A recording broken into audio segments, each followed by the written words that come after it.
So what are the survival strategies? Well, there's one primary strategy that we're going to talk about, and this is going to carry you through into this next standard. And it's tailoring. Tailoring, tailoring, tailoring. The way that you have to tailor ISO 9001 is first read and understand it. Try to come up with the best understanding you possibly can of this new standard. Next, determine your interpretation of the requirements. And you want to consider things like the culture of your company and the employees, what the customers expect, what do your regulators expect, and bounce all of those things against the ISO clauses to come up with your interpretation of these requirements, and most especially the really, really vague requirements. Then you're going to want to document those. Even though ISO 9001-2015 doesn't require any documents at all, more or less, you want to document these because you need to define your interpretation and then be able to prove it later. So you want to document these in perhaps a policy manual of some sort. Now there's no requirement for a quality manual anymore, so you may want to use this opportunity to create this interpretation document. You would then, besides using it internally for your own purposes, but you could provide it to third parties such as customers, but most especially certification auditors when they need to see it. Then you'll have to defend it. Now you have to be absolutely sure that your interpretations haven't violated the major requirements of ISO 9001, but if you can be certain of that, then no matter how wacky your interpretation is, you must get ready to defend it. So what might that document that I was talking about look like? Well, this is an idea. First, you might just quote the requirement, cut and paste it out of the standard with its number. Next, if you're so inclined, you might write a policy. I'm not a fan of these, but a lot of companies like them.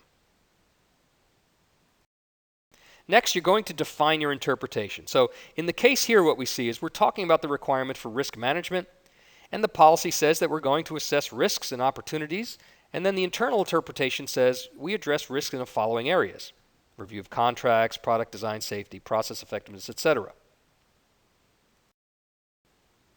Now this particular company, Blowco, specifically calls out what may be a controversial position, especially amongst auditors. It says, due to the nature of our organization, we do not view suppliers as a significant risk. Well, guess what? You do get to decide that, and it doesn't matter how many people think that you're crazy. You get to decide that.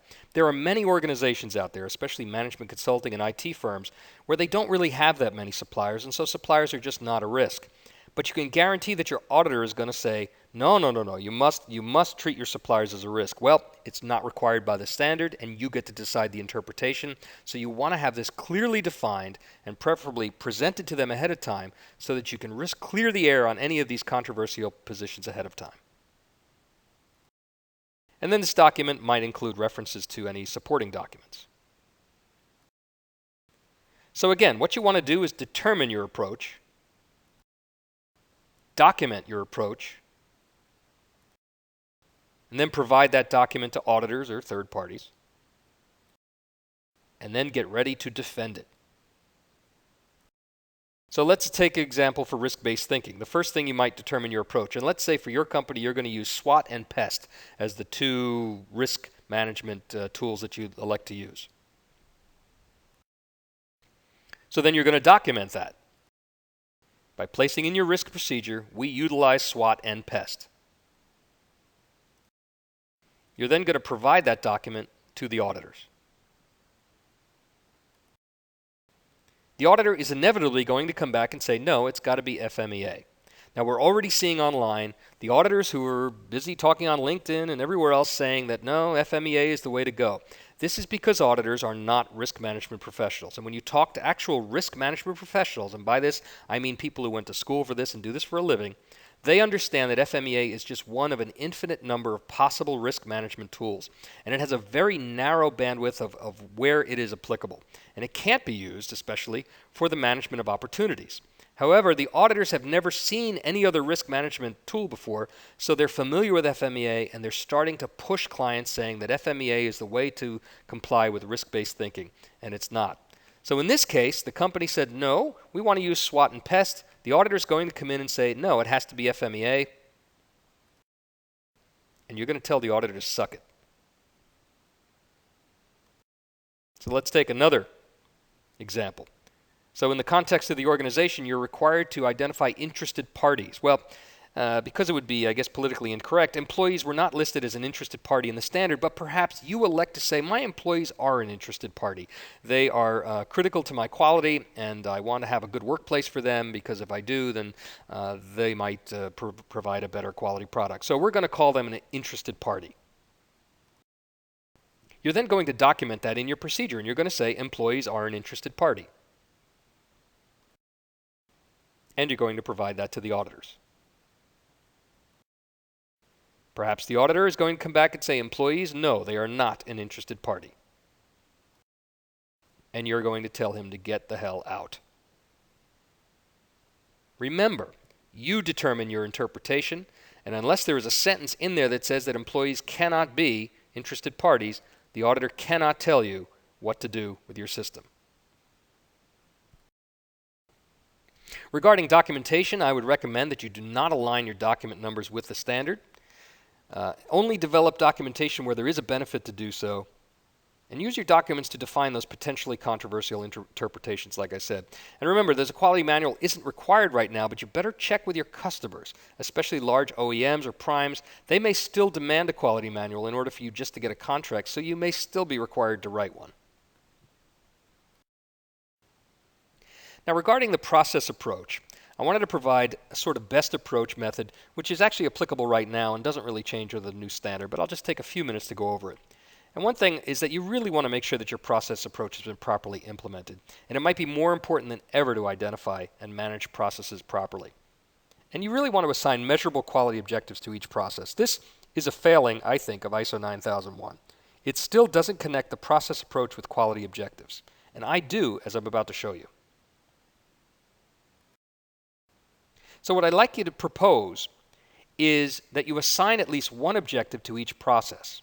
And then you assign a measurable metric to each objective, you set goals for each metric, and then you measure the metric to determine if that process is effective, and if it's not, you take corrective action. So let's look at an example. Let's say our process is purchasing. We'll make it really simple. Your objective is a one-sentence text summary of what that process is intended to do. So perhaps it's to ensure purchase materials meet requirements. So then your metric is going to be a mathematical expression of how to measure that text objective. So in this case, perhaps it's measure the percent of material returned to the supplier within the last 90 days.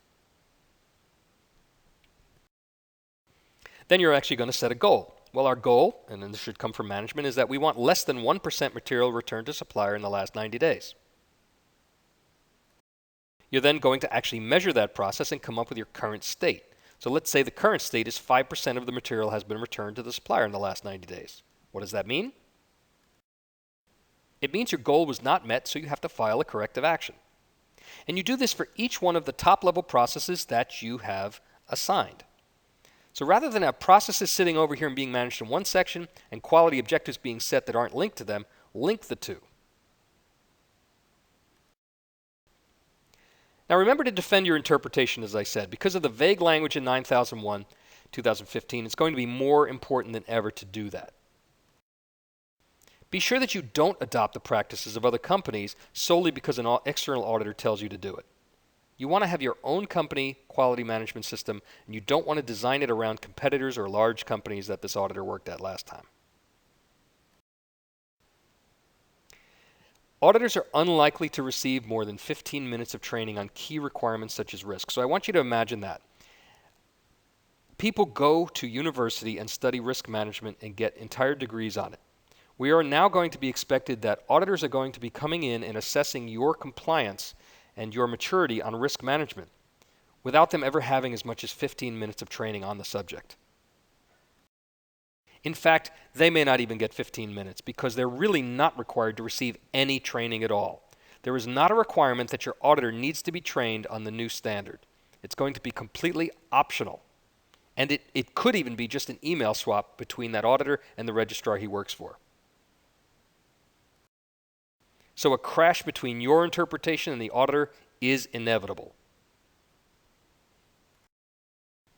So what you want to do is you want to arm yourself with information. You want to know how to file an appeal, how to file a complaint, and then how to escalate it if you're not happy with the result. Now remember, don't be afraid to challenge your auditor. The only thing I say is just be polite about the whole thing. Now it doesn't really matter how polite you are because these guys are not used to being challenged, so he's probably going to be the first one that gets irritated and escalates the temperature of the conversation. But don't let that dissuade you. Remain polite and remain based on fact and evidence. But you are allowed and you have the right to challenge your auditor. One thing that you must understand is that an auditor cannot punitively deny you certification if you've got a legitimate challenge. And nearly every client that I have says the same thing. They do not want to challenge the auditor because they don't want the headache. It's easier just to do what he says and maintain the cert on the wall.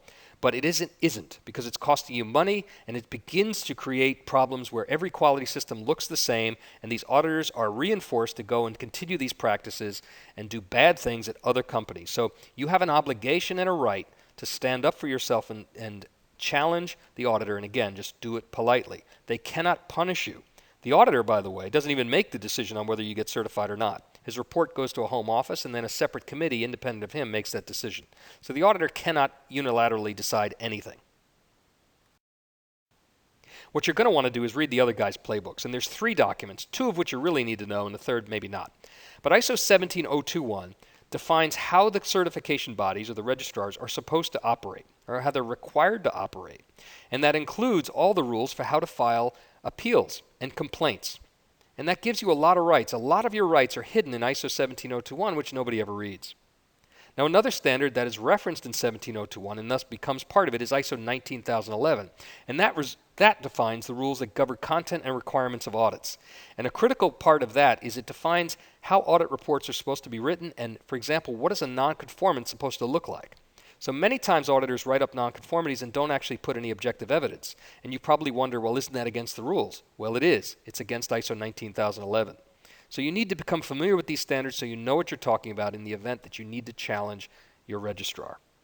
Now finally, if you do file a complaint, you're then dealing with the accreditation body. You're going to escalate your complaint to the accreditation body. Well, the accreditation body, such as ANAB in the United States or UCAS in the UK, they're subject to ISO 17011. And you may want to read that document to understand what your rights are with them.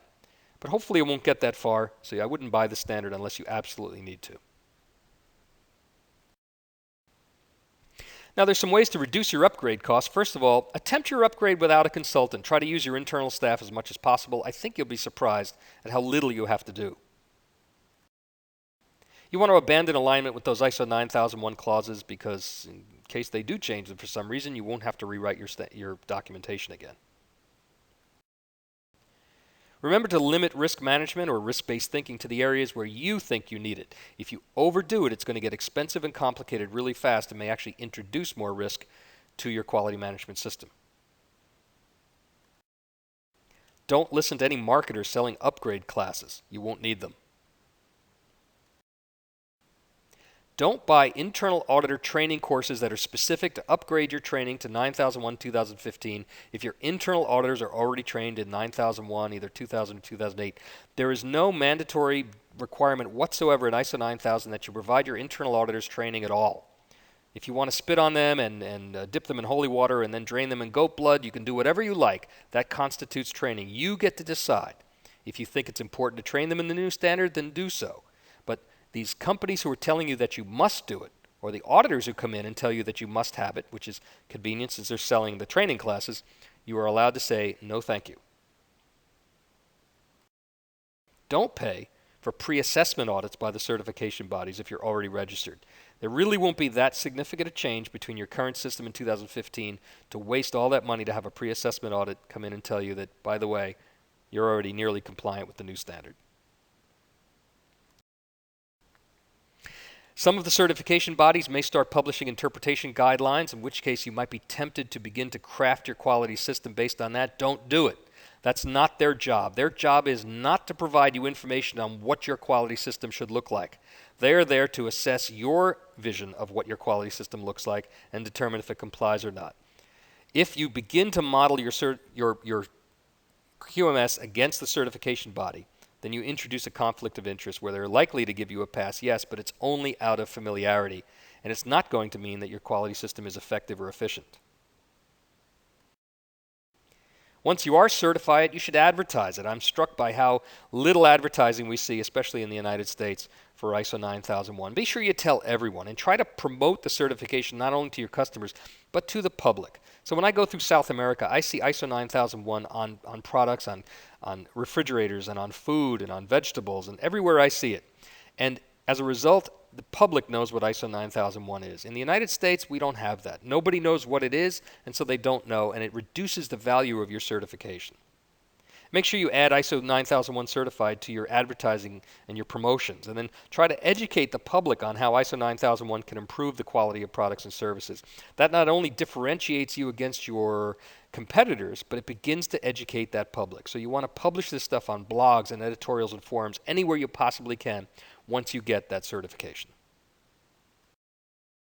And remember, the final deadline for updating the systems is 2018. The standard comes out in 2015, and you've got 3 years to implement. So we've got a lot of time to work out these problems.